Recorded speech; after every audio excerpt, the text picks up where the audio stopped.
اور اعلیٰ درجے میں پوری کرو، جیسا تمہارا شوق ہو، جیسی تمہاری چاہت ہو۔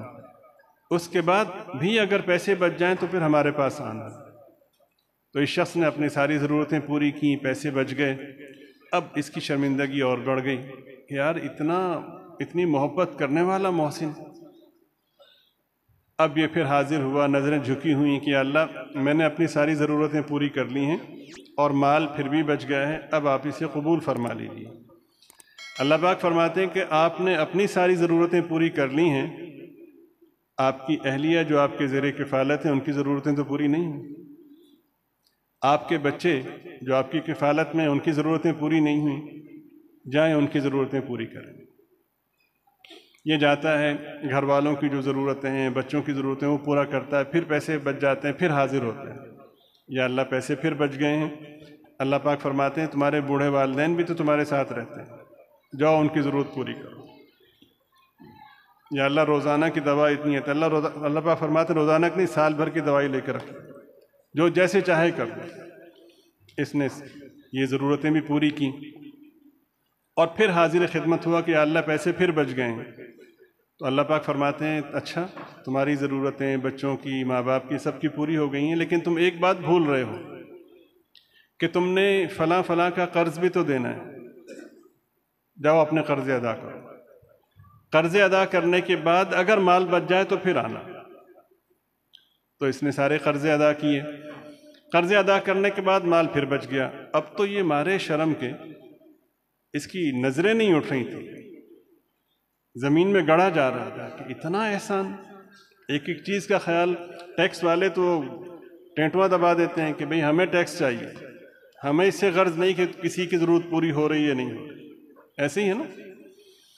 تو اب یہ حاضر ہوتا ہے اور حاضر ہو کر کہتا ہے یا اللہ میری ضرورتیں پوری ہو گئیں، بیوی کی ضرورتیں پوری ہو گئیں، بچوں کی، والدین کی پوری ہو گئیں ضرورتیں، قرضے ادا ہو گئے، مال بچ گیا ہے، اب آپ قبول فرما لیجیے۔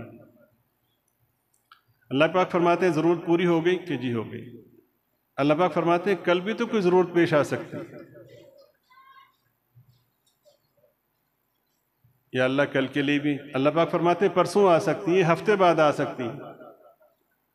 اللہ پاک فرماتے ہیں کہ مہینے بعد آ سکتی ہے، 2 مہینے، فرماتے ہیں کہ 12 مہینے تک انتظار کرو، 12 مہینے تک اپنی ضرورتیں پوری کرو، اس کے بعد پیسے بچ جائیں تو ہمارے پاس آئیں۔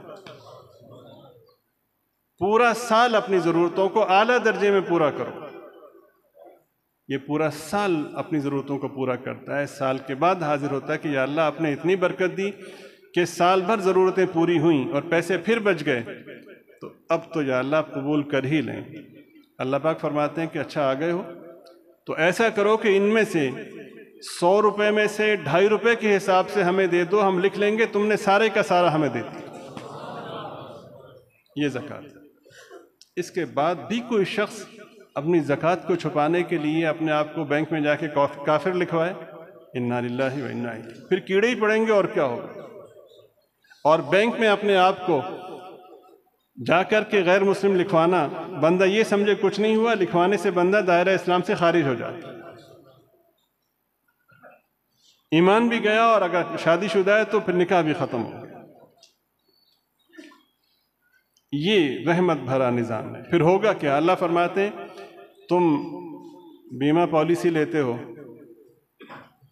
کہ بھئی اگر ایکسیڈنٹ ہو گیا تو بچوں کو یہ ملے گا، فلاں فلاں۔ اللہ فرماتے ہیں کہ یہ سال بھر استعمال کے بعد تم نے جو 2.5% ہمیں زکوٰۃ کی نیت سے دیے ہیں، ہم اس کے بدلے میں تمہیں بیمہ پالیسی دیں گے، تمہاری جان بھی محفوظ، تمہارا مال بھی محفوظ، تمہارا ایمان بھی محفوظ، تمہاری عزت بھی محفوظ، تمہاری آل بھی محفوظ۔ ہر چیز کی حفاظت کی ہم ذمہ داری لیتے ہیں۔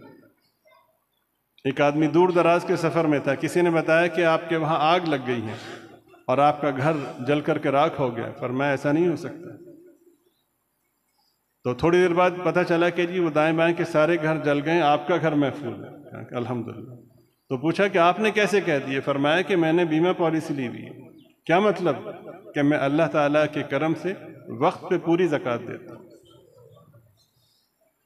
یہ ایمانیات ہے، سمجھ رہے ہیں؟ اور اللہ تعالیٰ ہر شخص پہ زکوٰۃ کو لازم بھی نہیں